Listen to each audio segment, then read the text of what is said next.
ಜನನಿ ಸುದ್ದಿವಾಹಿನಿ ವೀಕ್ಷಕರಿಗೆ ನಮಸ್ಕಾರ. ನಾನು ರಮೇಶ್ ಹೆಗಡೆ ಗುಂಡುಮನೆ. ಮೊದಲಿಗೆ ಮುನ್ನೋಟ. ಯುವ ಬರಹಗಾರ ಕೌಂಡಿನ್ಯ ಕೋಡ್ಲುತೋಟ ಅವರ ನನ್ನ ಪಕ್ಕದ ಸೀಟು ಪುಸ್ತಕ ಬಿಡುಗಡೆ ಕಾರ್ಯಕ್ರಮ. ಸಾಹಿತಿ ಗಜಾನನ್ ಶರ್ಮಾರ ಮಾತು. ಯುವ ಪ್ರತಿಭೆಗಳ ಪ್ರವೇಶ ದೊಡ್ಡ ಭರವಸೆ. Canara bank jubilee education fund ಸಂಸ್ಥೆಯಿಂದ ಗ್ರಾಮೀಣ ಪ್ರತಿಭೆಗೆ ಪುರಸ್ಕಾರ ಕಾರ್ಯಕ್ರಮ. ಬಿಇಒ ಪರಶುರಾಮಪ್ಪ ಮಾತು. ಗ್ರಾಮೀಣ ವಿದ್ಯಾರ್ಥಿಗಳಿಗೆ ದೊರೆಯುವ ಪ್ರಶಸ್ತಿ, ಮುಂದಿನ ಸಾಧನೆಗೆ ಪರೀಕ್ಷೆ.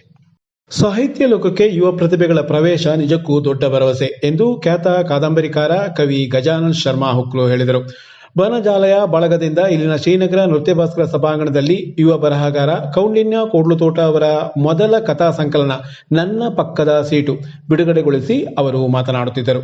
ಜೀವನದ ತಾತ್ವಿಕ ಅರ್ಥ ಮನದಟ್ಟು ಮಾಡಿಸುವ ನನ್ನ ಪಕ್ಕದ ಸೀಟು ಕಥಾ ಸಂಕಲನದ ಮೂಲಕ ಕೌಂಡಿನ್ಯ ಕೋಡ್ಲುತೋಟ ಸಾಕಷ್ಟು ಭರವಸೆಗಳನ್ನು ಮೂಡಿಸಿದ್ದಾರೆ. ಮೊದಲ ಬರವಣಿಗೆಯಲ್ಲಿಯೇ ಯುವ ಪ್ರತಿಭೆಗಳ ತಾಕತ್ತು ಗಮನಿಸಿದಾಗ ಭವಿಷ್ಯದಲ್ಲಿ ಪ್ರಸಿದ್ಧಿ ಪಡೆಯುವ ಎಲ್ಲ ಲಕ್ಷಣಗಳು ಕಂಡುಬರುತ್ತಿದೆ ಎಂದ ಅವರು ಖರೀದಿಸಿದ ಪುಸ್ತಕದ ದರಕ್ಕೆ ನ್ಯಾಯ ಒದಗಿಸುವ ಕಥಾನಕವನ್ನು ನೀಡಿದ್ದಾರೆ ಎಂದು ಅಭಿಪ್ರಾಯ ವ್ಯಕ್ತಪಡಿಸಿದರು. ಕನ್ನಡ ಉಪನ್ಯಾಸಕ ಡಾಕ್ಟರ್ ಸಫ್ರಾ ಚಂದ್ರಗುತ್ತಿ ಪುಸ್ತಕದ ಕುರಿತು ಮಾತನಾಡಿದರು. ಅಷ್ಟಾವಧಾನಿ ಪ್ರಶಾಂತ್ ಮಧ್ಯಸ್ಥ ಅಧ್ಯಕ್ಷತೆ ವಹಿಸಿದ್ದರು. ಬೆಂಗಳೂರಿನ ಚಿನ್ಮಯ ಪ್ರಕಾಶನದ ನವೀನ್ ಪುರುಷೋತ್ತಮ, ಪತ್ರಕರ್ತ ಮಾವೆಂಸ ಪ್ರಸಾದ್, ಕಥೆಗಾರ ಕೌಂಡಿನ್ಯ ಕೋಡ್ಲುತೋಟ, ಉಮೇಶ್ ಕೋಡ್ಲುತೋಟ, ರಮೇಶ್, ಬೇಟಿ ಅರುಣ ಮತ್ತಿತರರು ಈ ಸಂದರ್ಭ ಹಾಜರಿದ್ದರು. ನಂತರ ಗಾಯಕರಾದ ಸಂವತ್ಸರ, ಶ್ರೀರಂಜನಿ, ಶ್ರೀಧರ ಶಾನ್ ಭೋಗ್ ಅವರಿಂದ ಗಾಯನ ಕಾರ್ಯಕ್ರಮ ಜರುಗಿತು. ನಿಖಿಲ್ ವಿಕುಂಸಿ ತಬಲಾ ಸಾಥ್ ನೀಡಿದರು.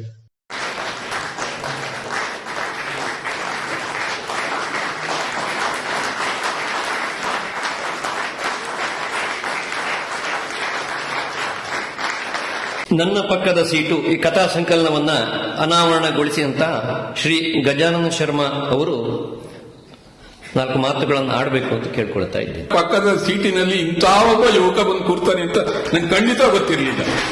ಈ ಹೆಸರು ಕೊಟ್ಟಾಗ ಬಹಳ ಆಶ್ಚರ್ಯ ಅನಿಸ್ತು. ಯಾಕೆಂತಂದ್ರೆ ಈ ಪಕ್ಕದ ಸೀಟು ಅನ್ನೋದಿದೆಯಲ್ಲ, ಅದರಲ್ಲೂ ನನ್ನ ಪಕ್ಕದ ಸೀಟು ಅನ್ನೋದು ಅದು ಎಂತ ಮಹತ್ವದ ಒಂದು ತಾತ್ವಿಕವಾದ ಒಂದು ಫಿಲಾಸಫಿಕಲ್ ಆದ ಆಂಗಲ್ ಇದೆ ಇದಕ್ಕೆ. ಅದಕ್ಕೊಂದು ನೋಟ.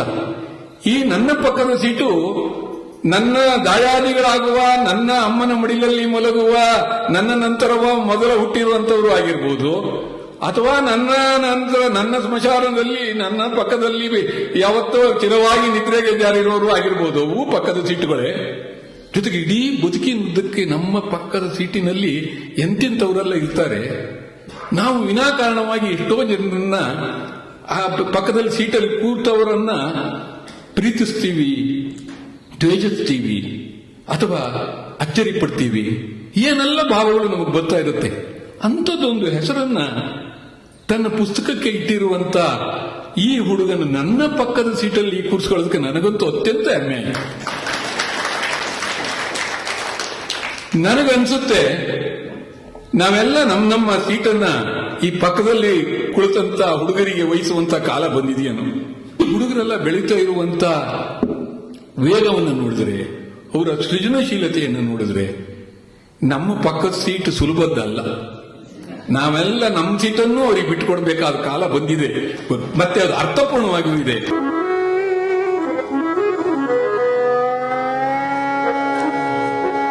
ಪಕ್ಕದ ಸೀಟಿನ್ಯಾಗೆ ಕುಂತವರೆಲ್ಲ ಇವೆ, ನನ್ನ ಪಕ್ಕದ ಸೀಟಿನ್ಯಾಗೆ ಕುಂತವರೆಲ್ಲ ಇವೆ, ನಕ್ಕ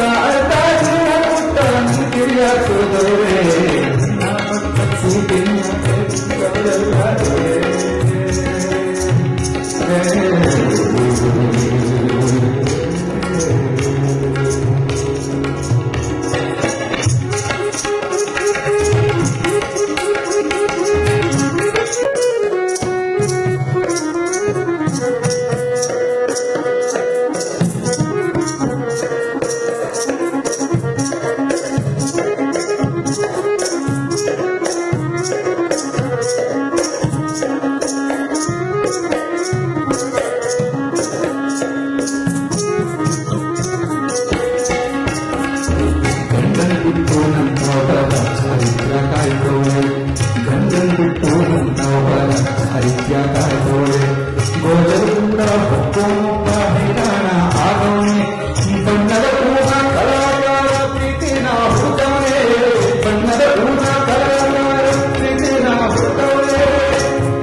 ಪ್ರಶಸ್ತಿ ಬಹುಮಾನಗಳು ಗ್ರಾಮೀಣ ವಿದ್ಯಾರ್ಥಿಗಳಲ್ಲಿ ಆತ್ಮಸ್ಥೈರ್ಯ ಮೂಡಿಸುವ ಕಾರ್ಯ ಮಾಡಲಿದೆ ಎಂದು ತಾಲೂಕು ಶಿಕ್ಷಣಾಧಿಕಾರಿ ಇ ಪರಶುರಾಮಪ್ಪ ಹೇಳಿದರು. ಎಡಚಿಗಳಿ ಮನೆಯ ಇಕ್ಕೇರಿ ಪ್ರೌಢಶಾಲೆಯಲ್ಲಿ ಬೆಂಗಳೂರಿನ Canara bank jubilee education fund ಸಂಸ್ಥೆ ನಾರಾಯಣ ಪೈ ಸ್ಮಾರಕ ಏರ್ಪಡಿಸಿದ್ದ ಎಸ್ಎಸ್ಎಲ್ಸಿ ಗ್ರಾಮೀಣ ವಿದ್ಯಾರ್ಥಿಗಳ ಪ್ರತಿಭಾ ಪುರಸ್ಕಾರ ಕಾರ್ಯಕ್ರಮದಲ್ಲಿ ನಗದು ಹಾಗೂ ಪ್ರಶಸ್ತಿ ಪತ್ರ ವಿತರಿಸಿ ಅವರು ಮಾತನಾಡುತ್ತಿದ್ದರು. ಇಂದಿಗೂ ಗ್ರಾಮೀಣ ವಿದ್ಯಾರ್ಥಿಗಳಿಗೆ ಅನೇಕ ಸವಾಲುಗಳಿದೆ. ಶಾಲೆಗೆ ಬರುವುದಕ್ಕೆ ರಸ್ತೆ ಇಲ್ಲ, ಓದುವುದಕ್ಕೆ ವಿದ್ಯುತ್ ಇಲ್ಲ, ನೋಡುವುದಕ್ಕೆ ನೆಟ್ವರ್ಕ್ ಸಿಗುವುದಿಲ್ಲ, ಜೊತೆಗೆ ಸಹಜ ಹಿಂಜರಿಕೆ ಕೂಡ ಅವರ ಸೃಜನಶೀಲತೆಯನ್ನು ಕ್ಷೀಣಿಸುತ್ತಿದೆ. ಆದರೆ ಇದನ್ನು ತೊಡೆದು ಹಾಕಲು ಪ್ರಶಸ್ತಿ ಪುರಸ್ಕಾರಗಳು ಪೂರಕವಾಗಿರುತ್ತದೆ. ಹಾಗಾಗಿಯೇ ಅವಕಾಶಗಳು ಲಭ್ಯವಾದಾಗ ಬಳಸಿಕೊಳ್ಳುವ ಪ್ರಯತ್ನ ಗ್ರಾಮೀಣ ವಿದ್ಯಾರ್ಥಿಗಳು ಮಾಡಿಕೊಳ್ಳಬೇಕು ಎಂದು ಅವರು ಹೇಳಿದರು. ಇಕ್ಕೇರಿ ವಿದ್ಯಾಸಂಸ್ಥೆಯ ಅಧ್ಯಕ್ಷ ಎಸ್.ಟಿ. ರತ್ನಾಕರ್ ಅಧ್ಯಕ್ಷತೆ ವಹಿಸಿದ್ದರು. ಶಿಕ್ಷಣ ಸಂಯೋಜಕ ಶಂಕರ್ ಶಾಸ್ತ್ರಿ, ಪ್ರಧಾನ ಕಾರ್ಯದರ್ಶಿ ಜೆ.ಆರ್. ವೆಂಕಟೇಶ್, ಇಕ್ಕೇರಿ ಪ್ರೌಢಶಾಲೆಯ ಮುಖ್ಯ ಶಿಕ್ಷಕ ರಜನೀಶ್, ಮಾವ್ಯಂಸ ಪ್ರಸಾದ್, ಮಮತಾ, ಸಂಕೇತ್ ಹುಲಿಮನೆ, ಉಮೇಶ್, ಎಸ್.ಟಿ. ಶ್ರೀಕಾಂತ್ ಮತ್ತಿತರರು ಹಾಜರಿದ್ದರು.